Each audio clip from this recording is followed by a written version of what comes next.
Hey, Videoland! Bobtendo coming back at you here with a review on Ghostbusters 2016, the extended cut. I want to say right off the bat, I was not really a huge fan of this movie.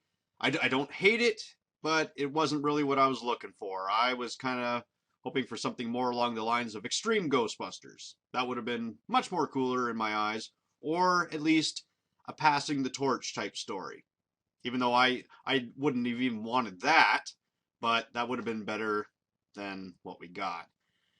Anyway, I'm not going to give a full-blown review of the movie. There's many of those out there already, so you can find those anywhere on YouTube here. I'm here to just talk about the extended scenes and just to let you guys know what was actually added into the movie compared to the theatrical release, as I just finished watching the extended version, maybe, I don't know, 10 minutes ago. And, I had a notebook here, jotted down a whole bunch of stuff here for everything that I kept noticing that was different. So I'll kind of go through the movie, but telling you what the extended scenes are as they appear through the movie. Now, after the beginning part, with the guy going through, trying to tell his story there, then goes down into the basement. Ghost is coming after him. You get the Ghostbusters logo. Instead of jumping straight into Erin at the college, we actually get a scene quickly first between her and her boyfriend, who we meet for the first time. And we can tell he's not really that awesome of a guy. She even tries to go in for a kiss, and he's kind of one of those, like, kind of turns his head sort of type thing. He's kind of one of those guys. He likes her, but he doesn't want to show his affection in front of her in public type thing. So, he kind of pretends not to be her boyfriend in public, which is, kind of shitty. And let's see what else. I can't even go through all the different dialogue changes. There's a lot of them. So, there's the scene where they go and see the ghost for the first time, and what's her face there? Holtzman is eating the Pringles, and instead of the original line from the theatrical cut that I saw anyway, she says something along the lines of, shit, what was it? When Erin says, like, do you have to be eating those? And Holtzman says something along the lines of, you try saying no to the salty taste or something like that. Well, now in this new version, Erin says the same thing, like, do you have to be eating right now? And now Holtzman says, once you pop, and then it just stops right there. Kind of lame, but whatever. Uh, Sorry, I'm just kind of going through my notes here to see what else has been going on. Uh, oh yes, there's a new scene with Rowan where we actually see him talking to one of the people who's staying at the hotel, and there's slime dripping down the side of her door, and she complains about having a rash on her back, and then she turns around and there's this really horrible CGI looking ghost that just comes out of her back, and it's really lame. And then so Rowan goes back downstairs and talks to the ghost and says, like, oh, which one of you was the one who put the ghost in Mrs. Whoever? Hold on, you'll all get your chance to break out. It was really lame. And then there's another scene after the Ghostbusters. There, they. Oh wait, no, I'm skipping ahead here. When they're looking for a new place, there's another dialogue change where when they go to the firehouse and the girl there that's showing them the place tells them how much the rent is. I remember in the theatrical cut, Erin turns to her and says, "Burn in hell." Well, it's a little different this time. Now she quickly turns to her and says, "Fuck you." So that was a little different. But anyway, so now we fast forward to where I was going to go. and they're now on top of the Chinese place, and there is now a dance scene that happens with Aaron and Abby. I guess they apparently wrote some dance slash cheerleading sort of song about ghosts, and wow, it's pretty hurtful to watch. And then yes, then they get their phone call to go to the concert there. And there's another new scene added with Aaron's boyfriend, who shows up before Holtzman shows up with the Ecto-1. And that just goes absolutely nowhere. Aaron is talking to her boyfriend off into the distance. Then you have Abby and Patty making fun of the boyfriend, trying to figure out what kind of dance moves he has.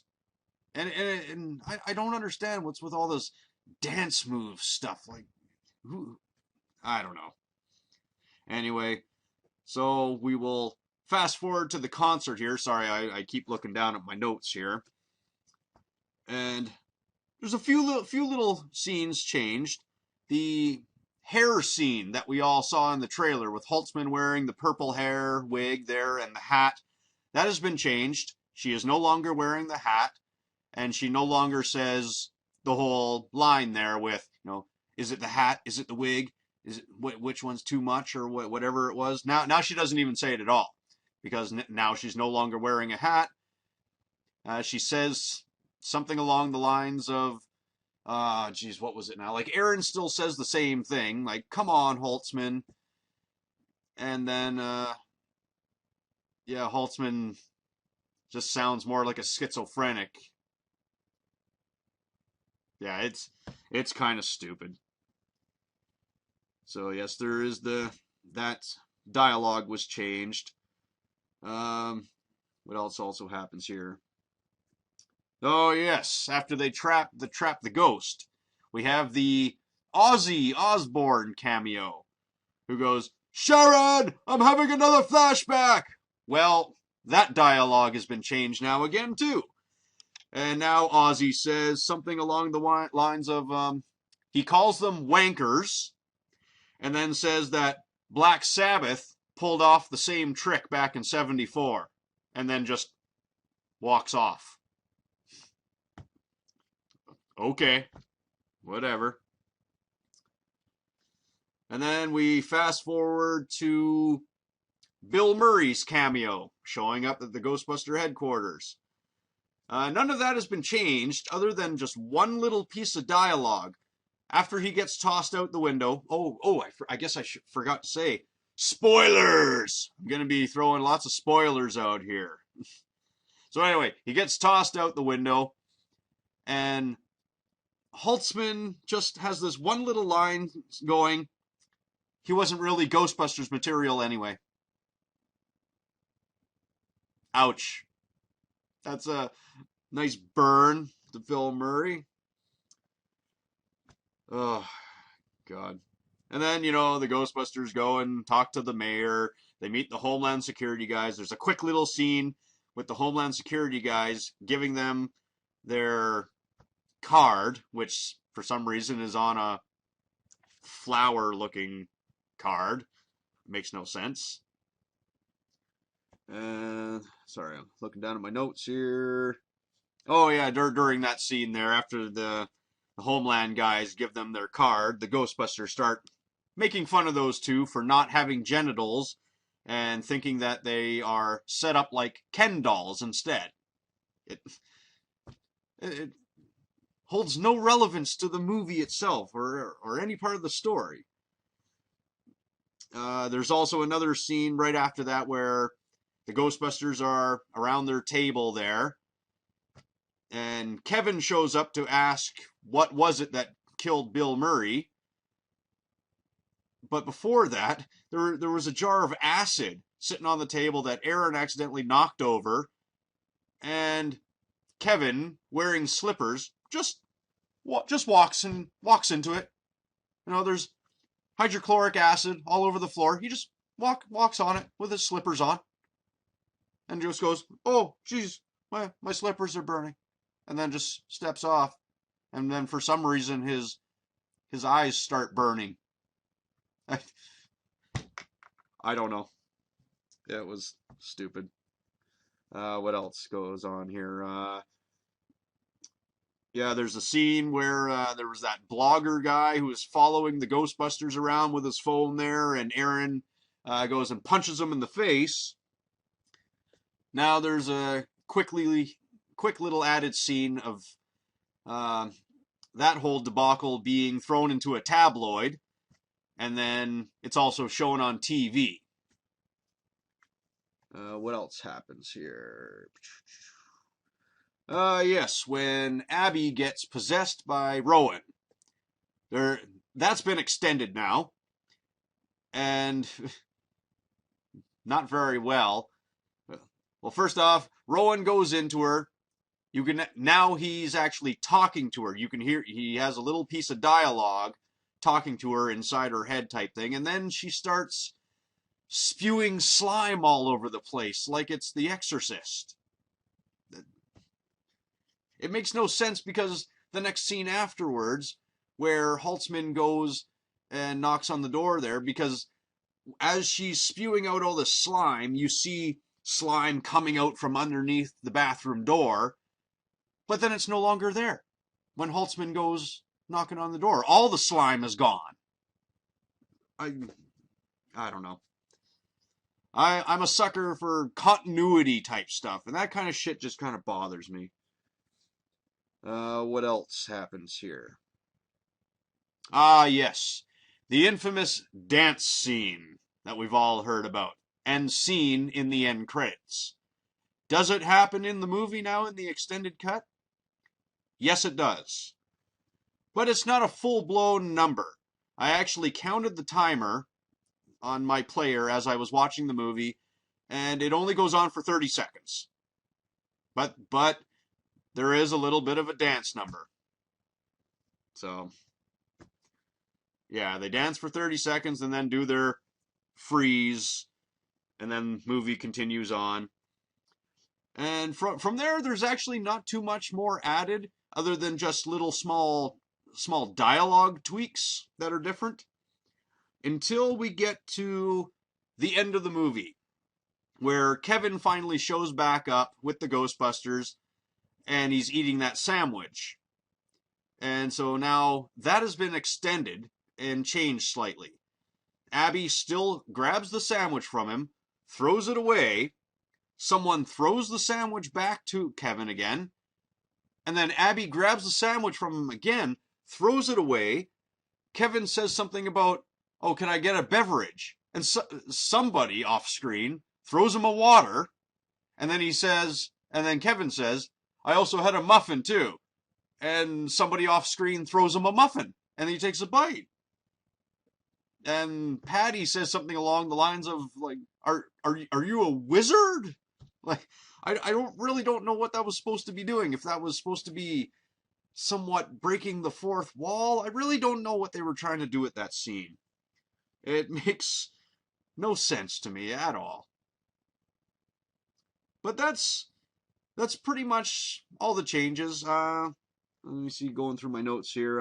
The interview with Kevin is extended only slightly, but it's still pretty much the same as it was in the theatrical version. Just little small dialogue tweaks. And like I said, there's so many different dialogue tweaks that I'm not going to bother sitting here going through them all, because there's quite a few.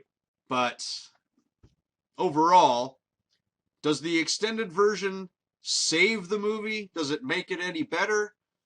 Well, going off of everything that I just talked about, most of these scenes pretty much do absolutely nothing to help the movie at all.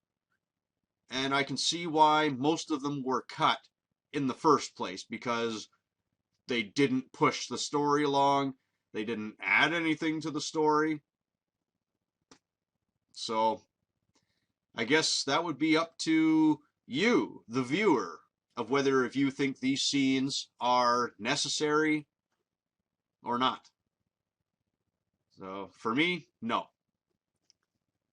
But I'm also, a fan of the original Ghostbusters majorly, so I'm a little biased and was not really too crazy on this new one. But don't take my word for it. Watch the movie for yourself. If you're a fan of it, that's fine. No, no hate coming from me. I'm not one of those kind of fans. Like I said, I didn't hate the movie. It just wasn't the Ghostbusters movie I was looking for. But if you dig it, that's cool. Have fun with it. That's what movies are all about. You know, you have fun. Who cares what other people think? Doesn't matter. Only what you think matters. So, yeah, that's my quick little review here on the extended cut of Ghostbusters 2016. I'm not exactly sure when the actual Blu-ray is coming out, as I kind of watch this movie through different nefarious means that I won't really mention. A particular torrent theater that I visit very often. So, yes. Check it out for yourself. See if you like it. If you don't bother. So, yeah, that's about it. Thanks for watching, and we'll catch you next time. Same Bob time, same Bob channel.